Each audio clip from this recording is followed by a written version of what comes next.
বাইকৰ ওপৰতো সেইটো নিৰ্ভৰ কৰে। কিছুমান বাইক আছে মানে হ'ল কি যিবোৰ মানে অটোমেটিকলি টিউন কৰি দিয়ে আৰু যদি আপোনালোকে ফুল চিষ্টেম এক্সজষ্ট লগায়।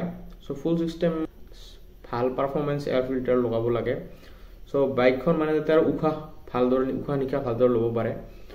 চ' ফুল চিষ্টেম এক্সজষ্ট লগালে হয় কি আপোনাৰ মানে প্লাছ পাৱাৰ ইনক্ৰিজ হয়, মানে পাৱাৰ বেছিকৈ উৎপন্ন কৰে। চ' hey guys, welcome back to the channel. চ' আজি মানে হ'ল কি গাইজ মটো ব্লগ কৰিব বিচাৰিছিলোঁ, কিন্তু মানে হ'ল কি এনেকা বৰষুণ দি দিলে আজি। চ' আজি মানে বৰষুণত মানে এনেকা বৰষুণ দিছে, মানে একদম গছ ঠছ গোটাই ভাঙি চিঙি মানে একদম চুৰমাৰ কৰি দিছে গোটাই ৰাস্তা পথ আমাৰ ইয়াৰ ঘৰৰ ইয়াতে। চ' যাৰ ফলত নেকি আজি কোনো মটো ব্লগ শ্বুট কৰিব নোৱাৰিলোঁ, কিন্তু একো নাই। অহাকালি যদি বতৰ ঠিকে থাকে তেনেহ'লে ওলাম চ' ভিডিঅ' বনাবলৈ। চ' আপোনালোকে নতুন ভিডিঅ' পাই যাব। চ' আজিৰ ভিডিঅ'টো হ'ব কি ফুল চিষ্টেম এক্সজষ্ট।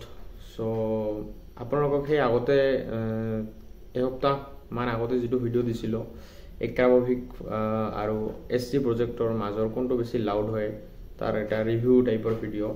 চ' সেইটোৰ নিচিনাকৈ full system exhaust plus versus slip on exhaust. So' full system এক্সজষ্টত হয় কি মানে পুৰা হেডাৰৰ পৰা মানে ইঞ্জিনৰ পৰা ডাইৰেক্ট মানে যিটো পাইপ ওলাই আহে, কোম্পানীৰ যিটো মানে ষ্টক বেণ্ড পাইপ দিয়ে সেইটো মানে একদম মানে খুলি একদম মানে কাষ্টম যিবিলাক মানে পায় মানে ষ্টীলৰ মানে বেণ্ড পাইপ নাইবা দামী হ'লে মানে আপোনাৰ টাইটেনিয়ামৰ পায়। চ' বেণ্ড পাইপ, সেই বেণ্ড পাইপডাল মানে একদম মানে হেডাৰৰ পৰা ওলাই আহে ডাইৰেক্ট মানে আপোনাৰ এক্সজষ্টৰ যিটো মাফলাৰ থাকে তাক গৈ কানেক্ট কৰি দিয়ে। চ' তাৰ মানে পিছতে মানে যিটো এক্সজষ্টৰ মাফলাৰ থাকে সেইটো মানে কানেক্ট হৈ যায়। চ' সেইটোৱে, আৰু সেইটো হৈছে ফুল চিষ্টেম এক্সজষ্ট। মই আপোনালোকক দেখাই দিছোঁ ৰ'ব। চ' এইটো আপোনালোকে সেইদিনা দেখিছে। চ' এইটো বাৰু ইয়াতে আৰু এটা আছে পাইপ।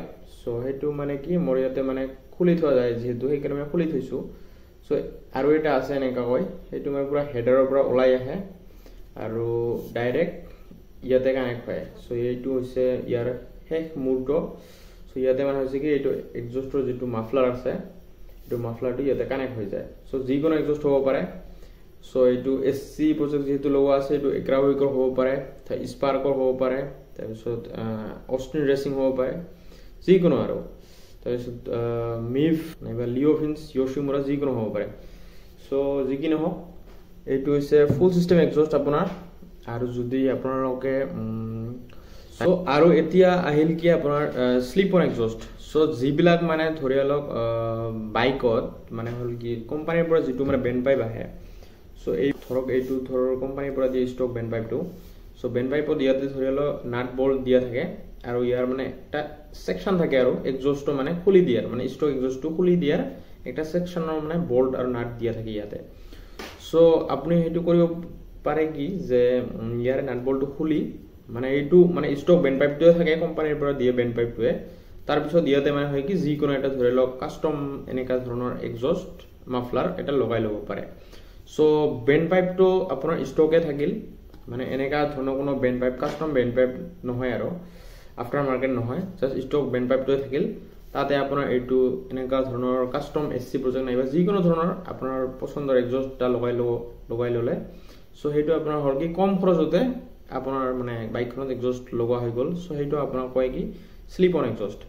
চ' শ্লিপ অন এক্সজষ্টত মানে হয় কি আপোনাৰ মানে হ'ল কি মানে যিটো মানে বেক প্ৰেছাৰ আছে ইঞ্জিনৰ সেইটো মানে মেইনটেইন সিমান এটা কৰিব নালাগে। চ' যিহেতু মানে হেডাৰৰ পৰা পাইপটো যিহেতু ষ্টক পাইপডালে আছে, চ' বেক প্ৰেছাৰ মানে সিমান প্ৰব্লেম নাই। গাড়ীখন মানে হয় কি আপোনাৰ ষ্টক টিউনতে চলি থাকে, কোনো প্ৰব্লেম নিদিয়ে। আৰু যদি আপুনি বাইকৰ ওপৰতো সেইটো নিৰ্ভৰ কৰে। কিছুমান বাইক আছে মানে হ'ল কি যিবোৰ মানে অটোমেটিকলি টিউন কৰি দিয়ে আৰু যদি আপোনালোকে ফুল চিষ্টেম এক্সজষ্ট লগায়। চ' ফুল চিষ্টেম এক্সজষ্ট লগালে মানে হয় কি ধৰক আপোনালোকে মানে টিউন কৰি ল'ব লাগে অলপমান। চ' ফ্লেছ কৰি টিউন কৰি ল'ব লাগে যাতে মানে বেক প্ৰেছাৰটো মানে ইম্প্ৰুভ কৰে আৰু মানে এয়াৰ ফিল্টাৰ ভাল পাৰফৰ্মেঞ্চ এয়াৰ ফিল্টাৰ লগাব লাগে। চ' বাইকখন মানে যাতে আৰু উশাহ নিশাহ ভালদৰে ল'ব পাৰে। চ' ফুল সিস্টেম এক্সজস্ট লগালে হয় কি আপোনাৰ মানে প্লাস পাৱাৰ ইনক্ৰিজ হয় মানে পাৱাৰ বেছিকৈ উৎপন্ন কৰে সো গাইজ এইখিনিয়ে সো ইয়াৰ ওপৰত যদি আপোনালোকক আৰু দীঘলীয়াকৈ মানে ফুল এক্সপ্লেনেশ্যন ভিডিঅ' লাগে তেনেহ'লে মোক জনাই দিব কমেণ্ট সেকশ্যনত জনাই দিব সো আই হোপ আপোনালোকে বুজি পাইছে কোনটো মানে কি সো এতিয়া মানে হল কি সো গাইজ ভিডিওটো যদি ভাল লাগিছে চাই তেনেহ'লে অনুগ্ৰহ কৰি লাইক এটা কৰি দিব আৰু সাবস্ক্ৰাইব কৰি দিব গাইজ সো অতি শীঘ্ৰে 50 সাবস্ক্ৰাইবাৰ কমপ্লিট হ'বলৈ গৈ আছে সো সেইটো জলদি কৰি দিয়ক আৰু এইটো so till then bye bye guys see you in the next moto vlog bye bye